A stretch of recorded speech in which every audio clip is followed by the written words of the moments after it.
부끄럽습니다. 제가 부끄러움을 많이 타는 사람인데 박수 받으니까 더 부끄러지네요.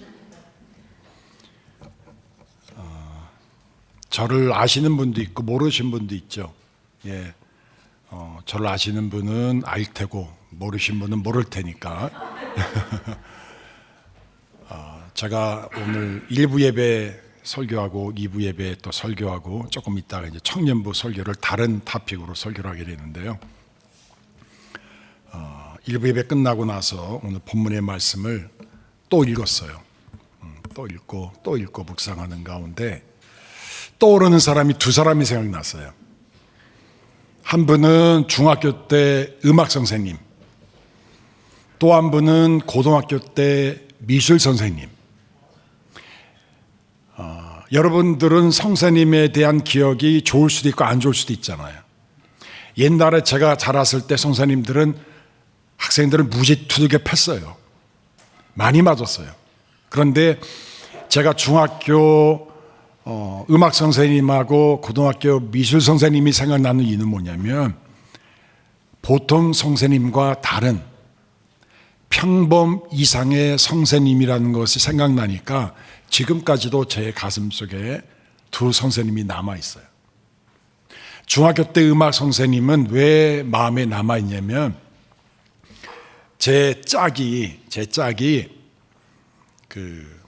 어릴 때부터 소위 말하는 간질병 같은 거 있죠. 그게 걸린 내 친구였어요. 그래서 수업 시간에 갑자기 거품 물고 막 쓰러지고 발작하고 하는 그런 친구가 있었어요. 근데 마침 음악 시간에 그 친구가 노래하다가 쓰러졌어요. 그리고 온몸을 떨고 막 그랬어요. 저도 막 평상시에 자주 봤지만 그날따라 굉장히 그 온몸의 경련이 너무 심했어요. 그런데 그 전명자 선생님이 오셔갖고 내 친구 짝 머리에다가 손을 얹어놓고 뭐라고 그러시는 거예요. 그래서 뭐라고 그러시나 난 몰랐는데 나중에 보니까 그분이 교회 집사님이시고 성가대 지휘를 하셨어요. 자, 지금도 그 전명자 선생님하고는 연락을 하고 있어요. 고등학교 때 미술 선생님이 생각나는 이유는 뭐냐면 근데 이분은 저랑 한 학기 가르치시다가 다른 학교로 전근을 가셨어요. 그래서 선생님 이름이 기억이 안 나는데 옛날에는 학생들이 청소를 다 했잖아요. 그렇죠? 첫 번째 줄을 하면 그 다음 두 번째 줄을 하는데 학생들 가운데 청소를 안 하고 소위 말하면 땡땡이 치는 애들 있잖아요. 땡땡이. 선생님이 교무실에 있다가 애들이 청소하고 다 끝나고 가면은 선생님이 와서 한번 체크를 하잖아요. 그러면은 깨끗하게 된 날도 있고 좀 안 된 날도 있잖아요. 그럼 안 된 날은 보통 선생님들이 그 다음 날에 어제 청소한 나와 그리고 이제 빠따방면 막 두들겨 팬다고요. 근데 어느 날 제가 도서관에서 공부하다가 제 책상에 책을 놔두고 와갖고는 책을 가지러 왔는데 선생님이 혼자서 청소를 하고 계시는 거예요. 그러더니 너 왔냐? 그래서 제가 너무 당황했던 거예요. 선생님 제가 도와드릴까요? 아니야, 너 가서 공부해. 이거 내가 해도 돼. 그 장면을 제가 잊을 수가 없어요. 간질병으로 쓰러진 내 친구를 위해서 기도해 줬던 선생님, 청소가 엉망진창으로 한 교실을 선생님 혼자 찾아서 청소해 줬던 그 선생님, 제가 생각하는 선생님과는 다른 평범 이상의 선생님이셨어요. 사랑하는 여러분, 우리가 이 땅에 한 번뿐인 인생, 한 번뿐인 예수님을 위해서 살기 위해서 결정했다면 평범 이상의 삶을 살아야 되지 않겠어요?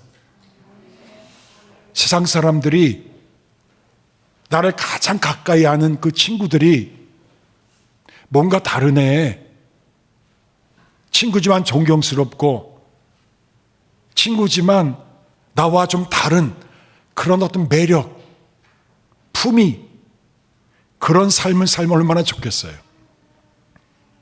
제가 지난 주일날 이 새벽 기도를 하면서 고린도전서 14장과 15장을 제가 했거든요. 근데 14장 마지막 30절에 보시면 사도 바울이 고린도 교회한테 품위 있게 살라 그랬어요. 품위 있게. 저는 그 단어가 너무 멋있어요.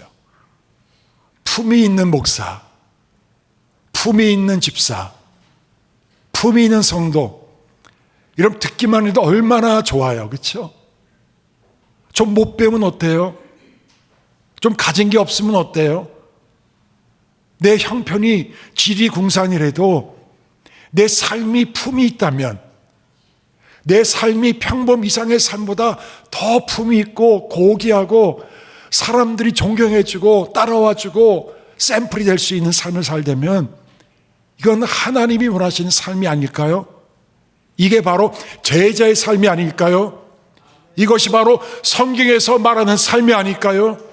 이것이 바로 예수님이 우리 위해서 십자가에 돌아가신 그런 삶이 아닐까요? 다시 부활하신 예수님의 능력을 본받는 삶이 아닐까요? 우리가 여러분 품위 있는 삶, 평범 이상의 삶을 살았으면 좋겠어요. 또 이 말씀을 제가 다시 한번 묵상하다가 떠오르는 또 한 분이 생각나는데, 제가 1978년도에 신학대학을 들어갔어요. 신학대학을 3월 달에 입학한 다음에 입학실 수련회 때 필라델피아에 있는 웨스트민스터 신학교의 어느 교수님이 3일 동안에 말씀을 증거하셨어요. 말씀을 증거하셨는데 그 말씀에 증거했던 토픽이 뭐냐면, 주제가 뭐냐면 More than excellence. More than excellence. 저는 설교 내용이 하나도 기억나지 않는데 그 제목은 항상 기억났어요. 다시 말하면 탁월함의 그 이상. 예수 믿는 우리들은, 그 교수님이 한 건 분명해요. 여러분들이 앞으로 목사가 될 텐데, 아니 목사가 되지 않더라도 신학교에서 훈련받고 세상에 나가 빛과 소금이 될 텐데, 여러분들은 적어도 탁월한 사람들이 이 세상에 굉장히 많지만 그 탁월한 사람들보다 더 높은, 더 탁월한, 더 높은 이상적인 사람이 되지 않겠습니까? 라고 하는 그 내용이었던 것 같아요. 여러분, 라스베가스에 엄청나게 많은 성도가 있습니다. 많은 교회가 있습니다. 그런데 여러분, 그 중에 우리 아름다운 교회 다닌 여러분들은 평범 이상의 교회, 평범 이상의 삶, 탁월한 사람보다 더 탁월한 성도의 삶을 살다면 얼마나 하나님이 좋아하시고 얼마나 하나님이 우리를 칭찬하시겠어요. 우리 아름다운 교회가 그런 평범 이상의 삶을 살 수 있는 교회가 되기를 원합니다. 오늘 사도 바울이 오늘 27절에 보시면 너희는 그리스도 복음에 합당하게 생활하라 그랬어요. 이 생활하라고 하는 말에 원래 헬라어 성경에는 폴리토마이라는 말을 썼어요. 이 폴리토마이라는 말은 뭐냐면 시민 노릇을 한다, 시민답게 산다라는 뜻이에요. 이 말을 사도 바울이 썼던 이유는 뭐냐면, 빌립보 지역은, 빌립보라는 도시는 로마 제국이 막 확장하면서 로마 제국을 더 번성시키고 확장시키고 로마 제국의 능력을 과시하기 위해서 빌립보 지역에 또 새로운 도시를 건설했어요. 그리고 건설하고 있었어요. 인력이 필요했겠죠. 사람이 필요했겠죠. 그래서 로마 타역 군인이나 로마 군인들 중에 전쟁에서 혁혁한 공을 세운 군인들을 빌립보 지역에 파송을 해서 땅을 주고 많은 영지로서 일을 할 수 있는 도시가 빌립보였어요. 그런데 사도 바울이 빌립보 지역을 돌아다니고 전도하면서 그 로마에서 온 사람들을 보니까 이 사람들이 보통이 아니야. 로마에서 한참 떨어진 빌립보에 살고 있는데 로마 제국의 시민답게 프라이드가 있고요, 로마 제국에 먹칠을 하지 않기 위해서 그들은 절도가 있었고요, 품위가 있었고요, 뭔가 다른 사람과 다른 삶을 살고 있는 것을 사도 바울이 목격하고 이 단어를 썼던 거예요. 빌립보 교인들이여, 당신들은 하나님 나라의 시민이 아니냐. 로마 시민들도 이렇게 격조 있게 품위 있게 살고 있는데 여러분들은 하나님 나라의 시민으로서 품위 있게 격조 있게 멋있게 살아야 되지 않겠느냐라는 말로 오늘 폴리초마이라는 단어를 썼던 거예요.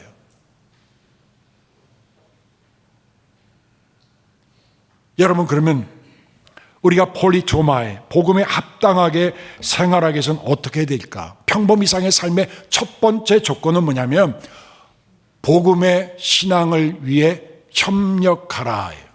따라합시다. 협력하라. 오늘 27절 하반절에 보시면 너희가 한 마음으로 서서 한 뜻으로 복음의 신앙을 위하여 협력하는 것, 협력한다. 이 협력한다는 말은 함께라는 단어하고 경주한다, striving together, fighting together 이라는 단어예요. 그러니까 너희들이 복음을 믿고 교회를 섬긴다면은 적어도 평범 이상의 삶을 살아야 되는데 그 삶을 위해서는 너희들은 함께 경주하고 함께 협력하고 함께 살아야 된다는 거예요. 우리 예수 믿는 사람들이 세상 사람들한테 지탄받는 이유가 있어요. 너무 고집이 세다, 아집이 세다, 자기만 한다, 욕심꾸러기다, 교만하다. 우리 삶 속에 이 함께 서로라고 하는 이 스피릿이 빠지게 되면 평범 수준 이하의 삶을 살 수밖에 없다는 거예요. 여러분, 2인 삼각경기 아세요, 여러분? 2인 삼각경기. 아시는 분 한번 손 들어보세요. 다 아시는데 왜 아는데 아는 척을 하네. 웃기네 진짜. 아는 척을 해서 내가 얘기하면 네 그래야 되는데 나 무서워서 설교를 못 하겠네. 네, 다 아시는데 겸손해서 이제 안 했겠죠. 맞아요. 2인 삼각경기 뭐예요? 김준수 사람 잠깐 앞으로 나와보세요. 좀 나와보세요. 올라오세요. 내가 잘해줄게. 2인 삼각경기 아세요? 아세요? 어떻게? 일로 와보세요. 어떻게? 하고 발을 수건을 묶고 그 다음에 어떻게? 이쯤 나갑시다. 시작. 하나, 둘, 이렇게 해봐야 돼. 그렇지? 그런데 시작. 의미가 안 돼. 그렇지? 이쪽 나가면 이쪽 나가면 엎어져. 한 사람은 엎어져. 예, 감사합니다. 복 받을지어다. 목사하고 팔짱 끼는 거 쉽지 않아요. 여러분, 이렇게 보폭을 맞춰야 되죠. 속도도 맞춰야 되죠. 방향도 맞아야 돼요. 여러분, 교회 생활이 사실 쉽지가 않아요. 목사인 저는 교인들이 존경할 때가 참 많아요. 얼마나 어렵겠어. 별 사람들이 다 있잖아. 그렇죠? 그런데 여러분, 그 사람들을 하나님 주신 이유는 뭐냐면 서로 협력하며 살면서 성부, 성자, 성령의 하나님, 삼위일체 하나님의 하나 되심을 너희들도 프랙티스 하라는 얘기예요. 여러분, 나 혼자라면 얼마나 잘난 맛을 알겠어. 그렇죠? 여러분, 저는요 이래봬도 4대 독자랍니다. 와우, 막 이런 리액션이 나와야 돼. 나는 나중에 저 찾아오세요. 이래봬도 4대 독자인데 저 누님이 4분이 있어요. 4분이. 제 막내예요. 제 아내가 4대 독자면서 목사인 저한테 시집에 온 이유를 모르겠어요. 제정신이 아니었던 것 같아. 근데 저희 어머님이 항상 제 4대 독자고 하는 걸 아니까 남에게 잘 어울리라고 항상 무슨 얘기를 하냐면은 겸손하라, 섬겨라, 같이 가야 돼, 이런 얘기를 자주 하셨어요. 우리가 여러분 서로 협력하기 위한 원리가 몇 가지가 있는데 세 가지만 제가 요약해 드릴게요. 첫 번째 원리는 따라합시다. 서로 받자. 자, 로마서 15장 7절을 보면은 이러므로 그리스도께서 우리를 받아 하나님께 영광을 돌리심과 같이 너희도 어떻게 하라고요? 서로 받으라. 서로 받으라. 근데 여러분 서로 받는 게 쉽지가 않습니다. 제 아내도 여기 참석했지만 제 아내는 약간 느린 편이고요. 저는 굉장히 빠른 편이에요. 빠르게 생겼죠. 그리고 좀 꼬장꼬장하게 생겼죠. 그렇죠?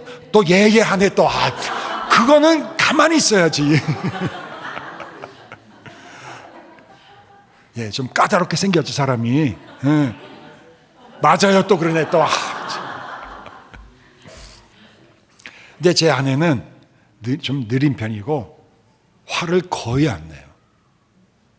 결혼하고 나서 거의 40년 정도 살고 있는데 지금 화를 거의 안 냈어요. 몰라요. 간혹 다 샤워하면서 무슨 소리가 들리는데 그때 뭐 욕을 하는지 모르는지 모르지만 하여간 무슨 소리가 들리긴 들리는데 화를 안 내요. 제가 이 시간까지 목사로서 살 수 있는 이유는 아내가 저를 받아줘서 그래요. 저는 제 아내를 잘 안 받아줬는데 아내는 저를 계속 받아주고 있어요. 아멘. 네. 여러분 교회 다니다 보면은 안 맞을 때가 있어요. 또 이상한 말 할 때가 있어요. 그럴 때 그 말도 하지 마. 이게 어디 말이야 방구야 그러지 말고 그러네. 그렇군요. 그런 얘기도 있어요. 이렇게 받는 훈련. 이게 협력하는 거예요. 두 번째 서로 격려하는 거예요. 히브리서 10장 25절에 보시면 모이기를 패하는 어떤 사람의 습관을 갖지 말고 그날이 가까울수록 더욱 권하라. 그들을 권하라. 이 권하라는 말이 encourage예요. 권면하라. 여러분 남을 칭찬해 주는 게 쉽지 않아요. 우리가 칭찬해 주십시다. 권면해 주고 위로해 주고 그렇죠? 그 다음에 세 번째로 우리가 서로 협력하기 위한 굉장히 중요한 요소 중에 하나는 뭐냐면 사랑으로 종노릇하는 거예요. 갈라디아서 5장 13절을 보시면 형제들아 너희가 자유를 위하여 부르심을 받았지만 그러나 자유로 육체 너희 그 자유 때 마음대로 쓰지 말고 오직 뭐라고요? 사랑으로 서로 종노릇하라. 우린 종이에요. 종인데 억압받은 종이 아니라 자유가 있는 종이에요. 교회를 이렇게 목회하다 보면 교회를 보면 교회 섬기는 분들이 있는데 막 억지로 한 분들이 있어요. 막 짜증내면서 아이고 목사님 저는 그냥 백 빠지게 하는데 저 인간 봐요. 저는 아무것도 안 하고요. 그냥 놀기만 하고요. 그냥 밥 다 차려놓고만 쏙 나타나고 밥 먹고 또 싹 사라지고 설거지 또 안 하고 목사님 어떻게 하면 좋아요? 막 그런 분이 있거든요. 보이거든요. 제 눈에도 보여요. 그렇다고 제가 목사 가서 권사님 와봐. 좀 일 좀 해라. 일 좀 해. 설거지 좀 해야지. 밥만 먹고 가냐? 그런 말은 못 하잖아. 그런데 할 때도 있지만 여러분 우리가 서로 협력하기 위해서는 사랑으로 종노릇해야 돼요. 사랑으로 종노릇하면 지치지 않아요. 삐지지 않아요. 비교하지 않아요. 우월감 갖고 교만하지 않아요. 왜? 내 안에 사랑, 예수님의 사랑이 있으니까. 여러분 예수님이 우리를 섬기고 있잖아요. 예수님이 3년 동안 제자를 섬겼는데 삐진 적이 있었을까요? 한 번도 안 삐졌어요. 삐졌느니라 라는 말 성경에 안 나와 있더라고. 화가 났느니라 안 나와 있더라고. 예수님은 사랑으로 우리를 섬겼어요. 그래서 12제자들이 여러분 각양각색 사람들인데 그래도 끝까지 예수님을 따라갔던 이유는 예수님의 사랑으로 섬겼기 때문에 따라간 거예요. 그래서 여러분 우리가 진짜 잘 섬기고 협력하는 평범 이상의 삶을 살기를 원합니다. 두 번째로 두려워하지 말자. 자 따라합시다. 두려워하지 말라. 자, 오늘 말씀 28절을 보시면 무엇에든지 대적하는 자들 때문에 두려워하지 아니하는 이 일을 듣고자 함이라. 이것이 그들에게는 멸망의 증거요 너에게는 구원의 증거다. 자, 무엇에든지 무슨 일에든지 대적하는 자들 때문에 두려워하지 아니하는 이것을 내가 듣고자 원한다. 우리가 평범 이상의 삶을 위해서는 담대한 삶이 필요합니다. 이 빌립보에 있는 교인들이 두려울 수밖에 없는 이유는 뭐냐면 로마 황제 숭배 사상 때문에 진짜 너무 어려웠어요. 이방의 철학과 사상이 막 유입되면서 교회가 이게 교회인지 교회가 아닌지, 교회를 믿는, 예수를 믿는 사람인지 아닌지 분간했을 정도로 안과 밖으로 굉장히 큰 혼란이 일어났어요. 이때 사도 바울이 로마 군인들을 생각하면서 로마 군인들을 봐라. 그들은 항상 담대하지 않았느냐.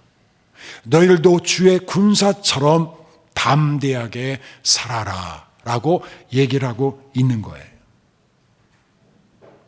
저는요 좀 겁이 많은 편이에요. 그러다 챙겼죠 여러분. 아, 조용하네 이제는. 깨달았어. 이분들이 빨리 깨달았네. 내 진짜 겁이 많아요. 제가 눈이 좀 착 찢어졌잖아요. 그렇죠? 슬렌트 아이잖아요. 그래서 눈이 찢어진 사람 치고 겁이 좀 많은 편이에요. 제가 어렸을 때는 옛날에 집들은 화장실이 바깥에 있었어요. 기억나십니까 여러분? 집 안에 있지 않고 바깥에 화장실이 있었어요. 그리고 밤에는 화장실에 불이 켜져 있었죠. 무슨 불? 빨간 불. 조그만 빨간 불이 화장실에 켜져 있었어요. 그러면은 밤중에 볼일을 보러 가려면은 문을 열고 밖으로 나가서 빨간 불 아래서 볼일을 봐야 돼요. 근데 이제 겁이 많아서 항상 볼일을 볼 때는 누나들을 깨웠어요. 월요일 날엔 큰 누님, 화요일 날엔 둘째 누님 번갈아 가면서 깨웠어요. 그러니까 누나들이 뭐 화를 내더라고요. 너 혼자 갔다 와! 누나 오늘만 갔다 와. 그 다음 날도 또 같이 가고. 여러분, 우리는 세상이 두려울 때가 있어요. 내가 당하고 있는 환경, 현실이 두려울 때가 있어요. 어느 때는 남편이 아내가 두렵고, 아내는 남편이 두렵고, 자식이 두렵고요, 자식들은 부모가 두려울 때가 있어요. 어느 때는 목사가 두려울 때가 있죠, 여러분. 어느 때 목사가 교인들이 너무 무서울 때가 있어요. 두려운 것이 너무 많아요. 그래서 여자들이 두려우면 두려운 걸 그런데요. 남자들이 두려우면 두렵군 그런데요. 아버지 어머니들이 두려우면 두렵집이 그런데요. 우리가 이 두려움에서 벗어날 수 있는 길은 두 가지를 제시하는데, 첫 번째로 따라합시다. 하나님의 동행하심. 이사야 41장 10절에 보시면 두려워하지 말라. 내가 너와 뭐 한다고요? 함께 함이라. 나는 너의 하나님이 됐는데 놀라지 말라 그랬어요. 내가 너를 굳세게 하리라. 그 다음에요, 너를 도와주리라. 그 다음 너를 붙들리라. 끝까지 붙잡는다. 왜? 하나님이 나와 영원토록 함께 계실 거니까.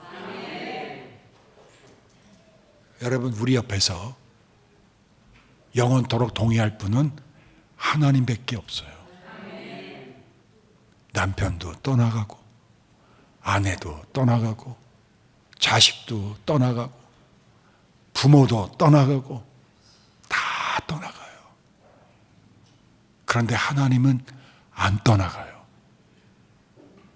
죄를 범해도 안 떠내요. 우리가 실망해도 하나님은 동행하세요. 그 동행하시는 하나님 때문에 우리는 담대할 수 있어요. 내 마음에 깡이 생겨요. 내 마음에 담대함이 생겨요. 그 다음에 우리가 두려워하지 않을 수 있는 두 번째 이유는 뭐냐면 하나님의 사랑하심이에요. 로마서 8장 37절에 보시면, 그러나 이 모든 일에 우리를 사랑하신 이로 말미암아 우리가 넉넉히 이기느니라. 우리를 사랑하시는 이로 말미암아 우리가 넉넉히 이기느니라. 우리와 영원토록 함께 하실 분은 하나님이시고요, 우리를 한 번도 배반하지 않고 끝까지 영원토록 사랑하신 분도 하나님이세요. 그러니까 우리는 꾸릴 게 없어. 하나님이 함께 하시고 하나님이 나를 사랑하시는데 우리가 꾸릴 게 뭐가 있어요? 좌절할 게 뭐가 있어요? 쓰러지다가 다시 일어나는 거예요. 왜? 하나님이 나와 함께 하시니까, 하나님 나를 사랑하시니까. 하나님 아들 예수님이 이 땅에 오셔서 내가 짊어져야 될 죄의 대가인 죽음을 예수님이 죄가 전혀 없으신 하나님의 아들 예수님이 이 땅에 오셔서 나 대신 죽으셔서 속죄 제물이 되시고 다시 부활하셔서, 예수님은 죄 때문에 죽은 것이 아니라 죄가 없으신 하나님의 의로운 분인 것을 증명하기 위해서 하나님인 예수님을 다시 부활시키셔서 그 하나님의 의인은 예수님을 믿는 자에게 우리도 똑같이 하나님의 의가 오게 함으로 말미암아 이제 속죄제물이 아닌 화목제물이 되셔서 우리가 하나님 앞에 담대하게 나갈 수 있는 길이 열렸다는 거예요. 여러분, 하나님의 사랑은 십자가와 예수님의 부활로 나타나셨어요. 만약 예수님이 죽기만 했다면 우리는 우리의 죄 사함이 완전하지 않았을 거예요. 하나님 앞에 온전히 나갈 수가 없었어요. 왜? 내 안에 의의가 없으니까. 내 안에 의의가 없으니까. 예수 그리스도의 의의가 없으니까 우리 하나님 나갈 수가 없었어요.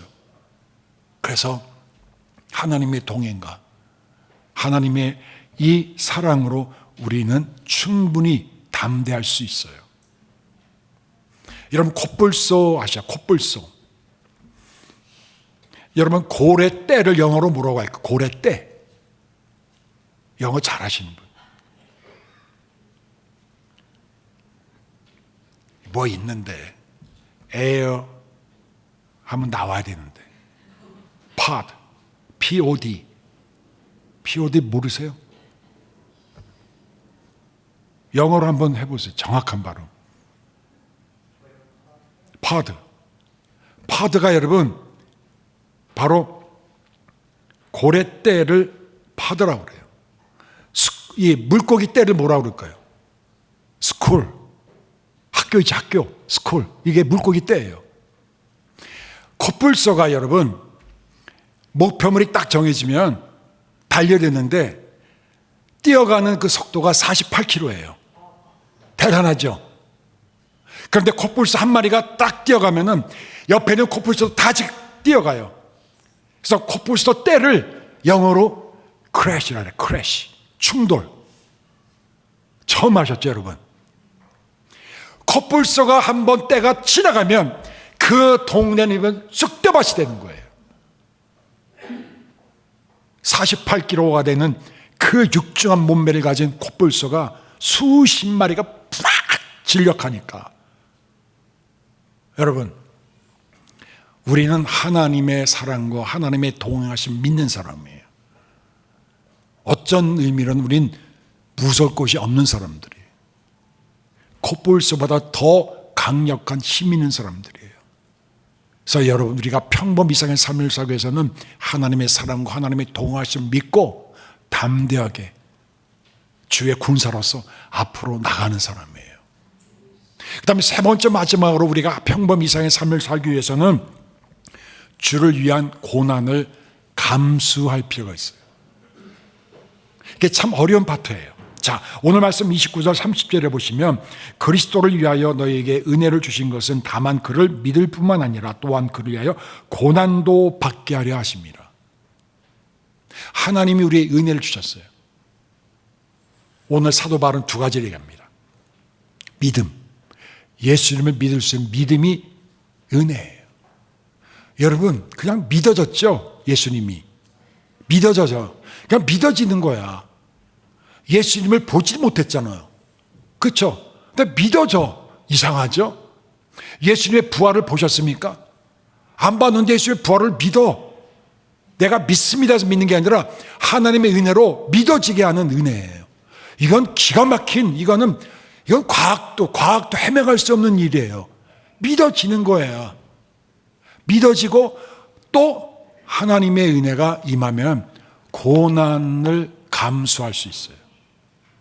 고난을 하나님이 주시는데 고난을 이겨낼 수 있는 힘이 주어져요. 이게 평범 이상의 삶의 증거입니다. 그런데 여러분 성경에 보면 고난이라고 하는 것이 몇 가지가 있는데 첫 번째로 다른 사람으로 인한 부당한 고난이 있어요. 베드로전서 2장 19절에 보시면 부당하게 고난을 받았다. 이것은 뭐냐면 예를 들어서 옆집에 불이 났어요. 그래서 우리 집도 홀랑 다 타버렸네. 이게 부당한 고난이야.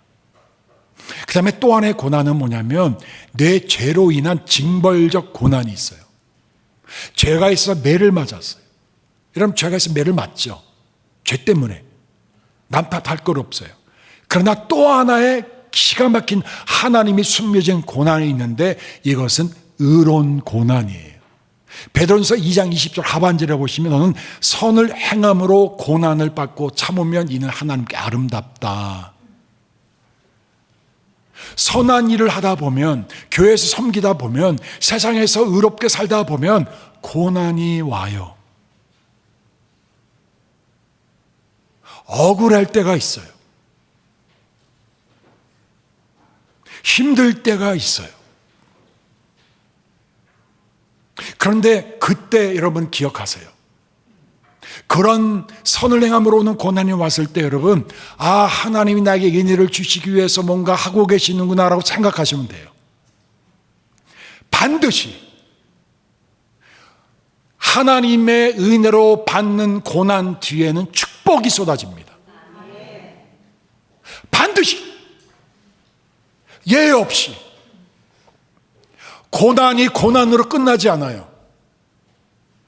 고난은 그래서 변장된 축복이라고 얘기하지 않습니까? 그 당시에는 힘들지만 그게 나중에 축복으로 다가온 것을 우리가 알게 돼요. 그렇다면 왜 하나님은 우리 은혜로서 고난을 주실까? 고난이 없으면 좋겠는데 왜 고난을 주실까? 두 가지가 있어요. 첫 번째는 뭐냐면 하나님의 말씀에 집중하게 돼요. 하나님께 집중하게 만들어요. 시편 119편 71절에 보시면 내가 고난 당하는 것이 내게 너무 유익인데 그 이유는 뭐냐면 내가 이로써 주의 율례를 배웠다 그랬어요. 하나님 말씀을 배울 수 있었다. 주님께 가까이 갈 수 있었다. 주님만 볼 수 있었다 그 말이에요. 우리가 영화관에 가게 되면 팝콘하고 코카콜라, 펩시콜라 하나 사갖고서 여보 먹읍시다 먹으면서 보잖아요. 들어가면 불이 어느 정도 켜져 있어요. 그렇죠? 그런데 불이 타타타타 꺼집니다. 왜요? 영화가 시작되니까. 고난도 바로 똑같아요. 내 인생에 불이 타타타타 꺼져. 안 보이는데. 하나도 안 보여. 너무 당황하잖아요. 여보, 불이 나갔네. 그럴 때가 있잖아요. 그 이유는 뭐냐면 불이 꺼져야 하나님만 볼 수 있어요. 하나님이 뚜렷하게 보여요. 하나님이 나에게 주신 성경 말씀이 내 안에 인카네이션, 육화가 돼요. 이 말씀이 이거였구나. 그리고 고난 속에 여러분 내가 평상시에 암송하고 알았던 말씀이 탁 튀어나와요. 희한하게 갑자기 탁 튀어나와요. 그래서 주님의 말씀을 배우게 되고 주님께 집중하게 돼요. 그래서 은혜로 우리에게 고난을 주신다. 또 고난은 여러분 우리를 영적 성숙과 우리를 연단시켜요. 로마서 5장 3절 4절에 보시면 환난 중에도 우리가 즐거워한다. 환난은 인내를 만들고 인내는 연단을 만들고 연단은 소망을 이룬다. 근데 연단이란 말을 우리가 잘 이해하지 못해요. 우리가 건너뛸 때가 있는데 연단이란 말의 뜻은 뭐냐면 proven character, 증명된 인격이란 뜻이에요. 우리 인격은 하루아침에 이루어지지 않습니다.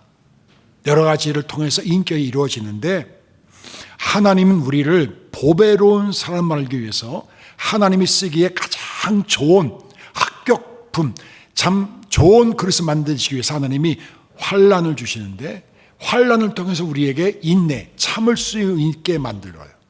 그리고 계속 참다 보면 나도 모르게 proven character, 나도 모르는 또 다른 제2의 성품이 생겨요. 사람이 변화돼요. 성숙해져요. 사람이 깊어져요. 사람이 넓어지고요. 사람이 끝내줘요. 사람이 바뀌어요. 이게 고난을 감수하는 자에게 주시는 하나님의 은혜예요. 교회 열심히 다닌다고 변화되는 거 아니랍니다. 하나님의 은혜를 받아야 돼요. 고난을 통해서 은혜를 받아야 돼요. 고난 속에서 하나님의 은혜가 쏟아지시고, 그를 통해서 내가 하나님 말씀을 배우게 되고, 하나님께 더 가까이 되고, 하나님 말씀이 내 말씀이 되고, 예수 그리스도 십자가의 사건이 나의 사건이에요.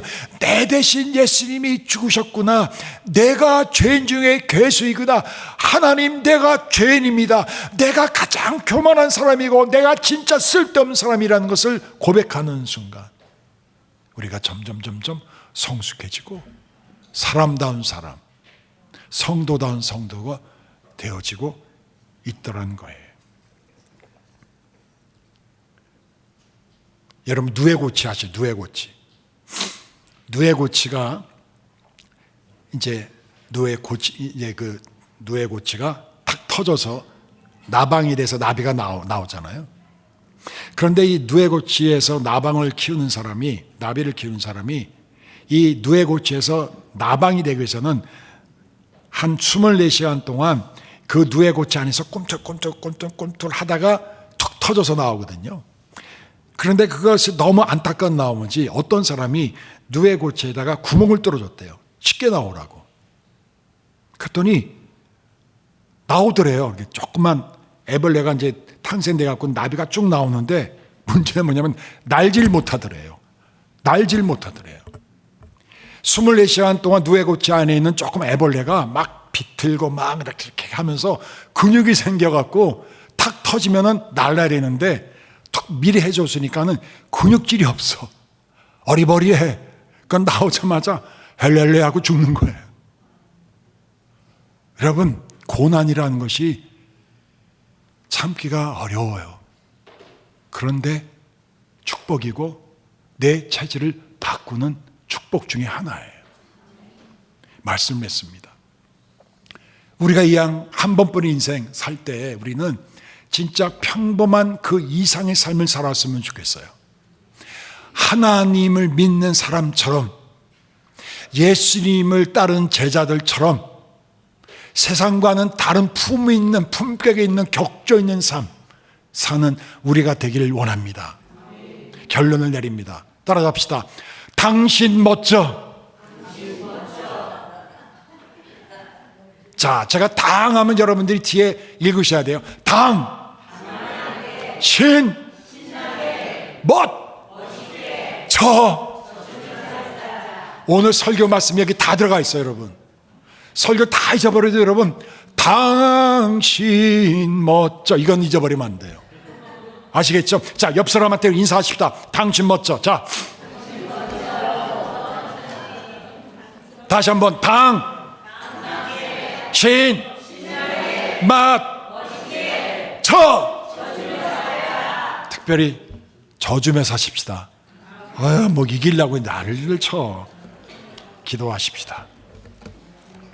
아버지 하나님, 감사합니다.